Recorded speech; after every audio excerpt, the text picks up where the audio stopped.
তিনি ছিলেন একই সাথে গায়ক, নায়ক, সঙ্গীত পরিচালক, প্রযোজক, গীতিকার, লেখক, চিত্রনাট্যকার। হ্যাঁ, তিনি হলেন কিশোর কুমার গাঙ্গুলি। তার আসল নাম ছিল আভাস কুমার গাঙ্গুলি। জন্ম 4 অগস্ট 1929 সালে। মৃত্যু পথযাত্রী প্রেমিকাকে প্রেম নিবেদন করে বিয়ে করা অথবা পারিশ্রমিকের অনাদায়ে প্রডিউসারের হাত কামড়ে দেওয়া। তার ব্যক্তিগত জীবন ছিল তার আশ্চর্য প্রতিভার মতোই নানান চমকে ঘেরা।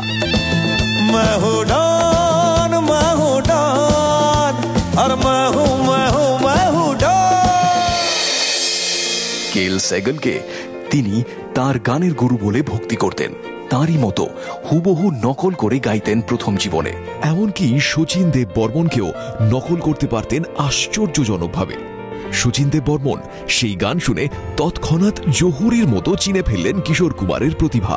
শুধু বললেন, কাউকে নকল করে নয়, নিজের গলায় গান গাও, নিজের শৈলী তৈরি করো, বাকিটা ইতিহাস। রূপ তেরা मस्ताना प्यार मेरा दीवाना भूल कोई हमसे ना हो जाए। তিনি হলেন ভারতীয় চলচ্চিত্রের অন্যতম সবচেয়ে সফল প্লেব্যাক সিঙ্গার। 8 বার শ্রেষ্ঠ প্লেব্যাক সিঙ্গারের ফিল্মফেয়ার পুরস্কার সম্মানে সম্মানিত হন। সঙ্গীতের ধরা বাঁধা শিক্ষা ছাড়াই অদ্ভুত ঈশ্বর প্রদত্ত প্রতিভা নিয়ে তিনি আত্মপ্রকাশ করেন। প্রথমবার ভারতীয় সঙ্গীতে তিনি ইয়ডলিং ব্যবহার করেন, অর্থাৎ গানের সময় দ্রুত ও বারে বারে অদ্ভুতভাবে লো থেকে হাই পিচে যেতেন খুবই অনায়াসে, যেটা তার ট্রেডমার্কে পরিণত হয়। প্রবীণ থেকে নবীন তার সময় সকল সঙ্গীত পরিচালকের সঙ্গে তিনি কাজ করেন, কিন্তু সবচেয়ে বেশি সংখ্যক সফল গান বাঁধেন সঙ্গীত পরিচালক পঞ্চমদার সাথে।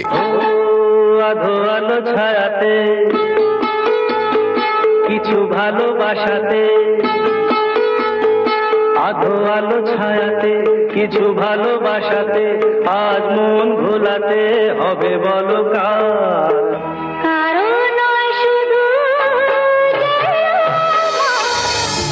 প্রথম জীবনে কিন্তু ক্যারিয়ার শুরু করেছিলেন অভিনেতা হিসেবে। 1946 সালে শিকারী ছবিতে অভিনয় করেন প্রথমবার, কিন্তু তার অভিনয় জীবনের শ্রেষ্ঠ বছরগুলি ছিল 1955 থেকে 1966 সালের মধ্যবর্তী সময়। এই সময় নকরি, মুসাফির, চলতি Ka Naam Gaadi, New Delhi, Jhumroo, Half Ticket, Mister X in বম্বের মতো অসংখ্য সফল ছবি করেন তিনি।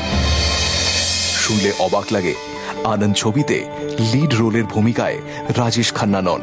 কিশোর কুমার ছিলেন ঋষিকেশ মুখার্জির প্রথম পছন্দ। হলিউডের অ্যাক্টর সিঙ্গার ড্যানি কেনের ভক্ত ছিলেন কিশোর কুমার। তার বাড়ি গৌরীকুঞ্জে। ড্যানি কেন, রবীন্দ্রনাথ ঠাকুর ও কেএল সেগলের ছবি টাঙানো থাকত। বেরোনোর আগে তাদেরকে রোজ প্রণাম করে বেরোতেন। চলতি কা নাম গাড়ি ও ঝুমরুর নায়িকা ছিলেন মধুবালা।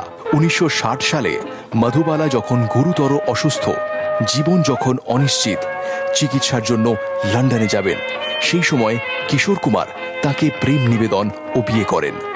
জীবনকে এক অন্য চোখে দেখতেন কিশোর কুমার। তবু বলে কেন সহসাই থেমে গেলে, বলো কি বলিতে এলে।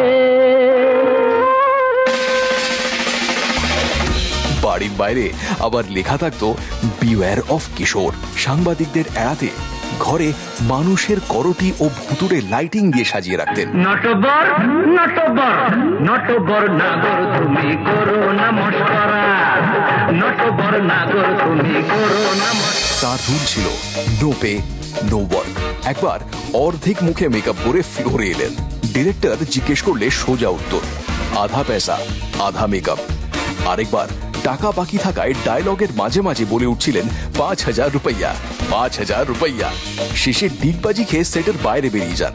অন্য এক প্রডিউসারকে কামড়ে দেন আর ইশারায় দেখান বাড়ির বাইরে লেখা বিওয়্যার অফ কিশোর। এই কিশোর কুমারই সত্যজিৎ রায়ের ঘরে বাইরের গান বিনা পারিশ্রমিকে রেকর্ড করেন। রাজেশ খান্না ও ড্যানি ডেনজোংপার প্রডিউস করা ছবিতে বিনা টাকায় গান রেকর্ড করেন। অরুণ কুমার মুখার্জি যখন মারা যান, কিশোর কুমার ভাগলপুরে অরুণ বাবুর পরিবারকে নিয়মিত টাকা পাঠাতেন। একটুকু ছোঁয়া লাগে। ব্যক্তিগত জীবনে তিনি খুবই একাকী ছিলেন। গাছেদের সাথে কথা বলতেন।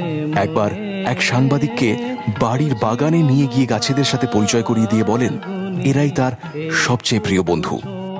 দশকের পর দশক গোটা ভারতের মানুষের সুখে দুঃখে, বিরহে, ভালোবাসায়, হৃদয়ের প্রতিটি আবেগে ধ্বনিত যে সুর ঝংকার, তাতে একটি নাম অমর হয়ে রয়েছে, কিশোর কুমার।